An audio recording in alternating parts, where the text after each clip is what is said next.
Good day, collective. It's your girl, Sadi Rose, coming to you with another message of the day. All praise to the Most High God, love to the Mother. Today's message is you got to see it for what it is, not what you want it to be. This message seems like, oh, well, it's not that difficult. It's straightforward. But you know what? This is actually, I would say, one of the top issues that people I know struggle with on a daily basis. Life is about choosing what to connect to and what to leave, what to release. If you don't know how to do this, you could be trapped in a situation that is totally out of alignment for your greatest good, or you could settle. You could settle and say, okay, well, this is just enough.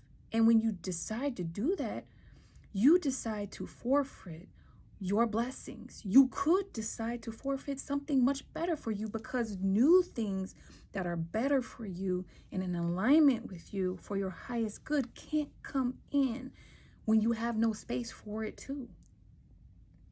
And I'm coming from a place where I am going through it. It takes practice to learn how to release.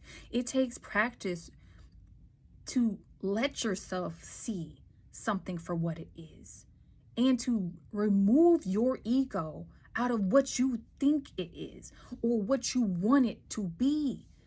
I can't tell you how many things I've held on to in my life because I had in my mind, I had set my expectations for what I thought I deserved, what it should be, and then I tried to force my will on people, places, and things.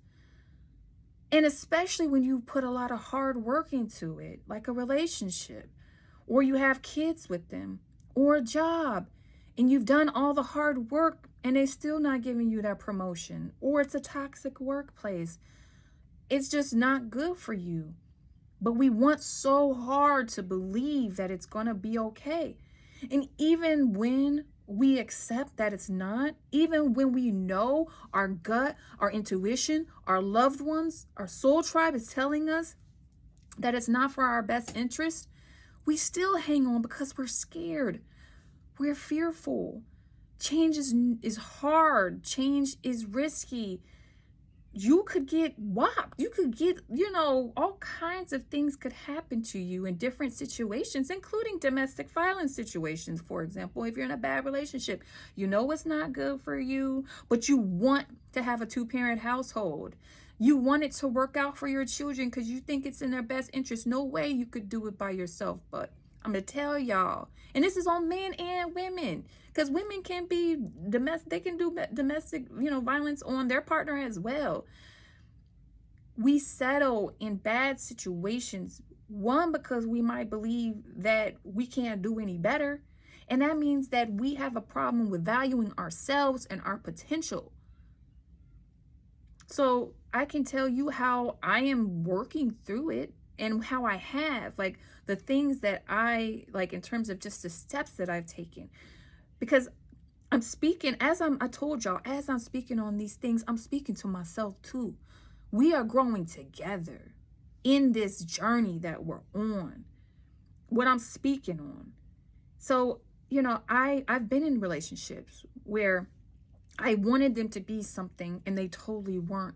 And by the time, because I tried to force it and I tried to stay, it got so bad.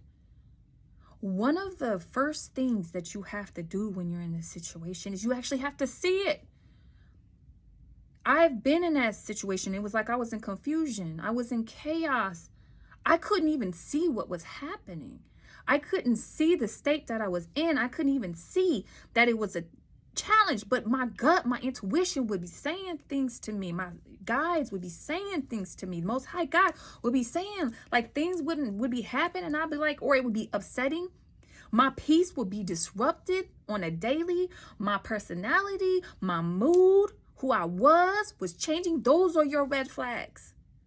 That's your first sign that something is off, something is out of alignment. Your peace is disrupted, which means you're out of alignment.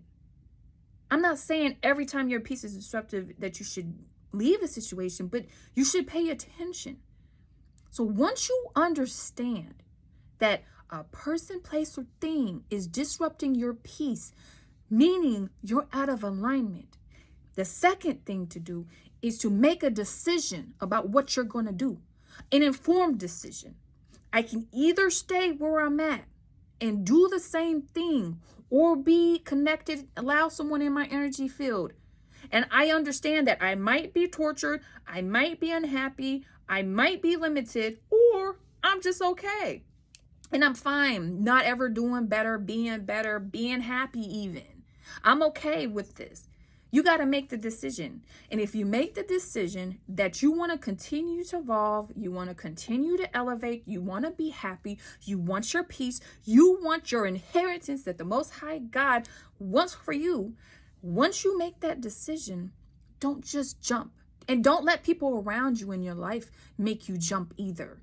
Because a lot of people, when they see that you're in a situation and you're not happy, they're like, I don't know why you're not doing, you should do this, you should do that. What I am imploring you to do instead is to start meditating, do whatever it is, reflection, peace, quiet time for you to get the guidance that you need from your gut, from your intuition, from the Most High God. Some, I have my guides, my ancestors reflect about what you should do to get out of that situation. Do that. Listen for guidance.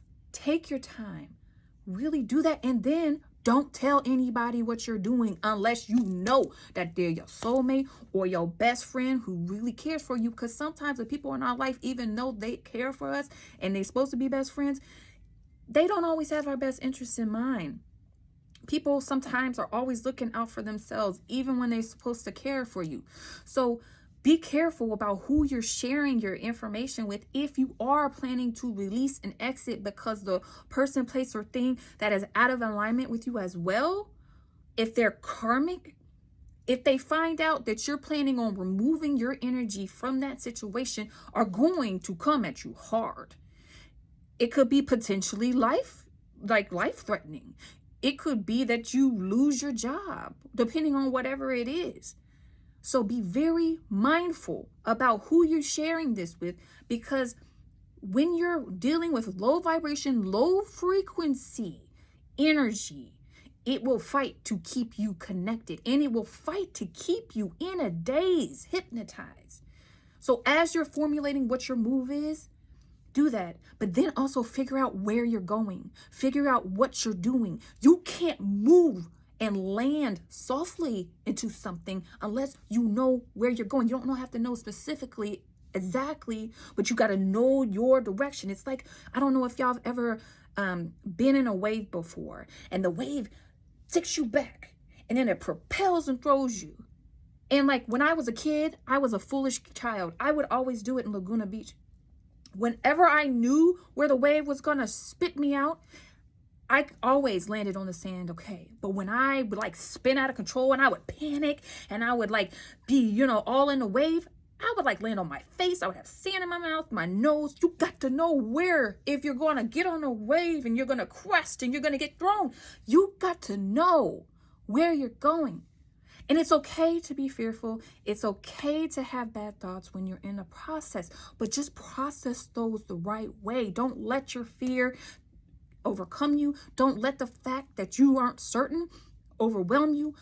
Be strong and stand in your faith.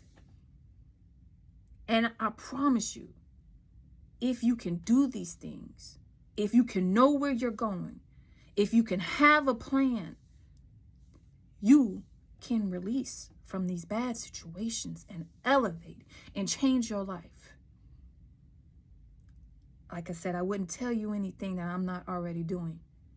But the most important thing to start off, if this is at all relatable to you, is to understand the illusions and understand if there are people, places, and things out of alignment in your life. Start there. I love y'all. All praises to the Most High God. Have a wonderful day.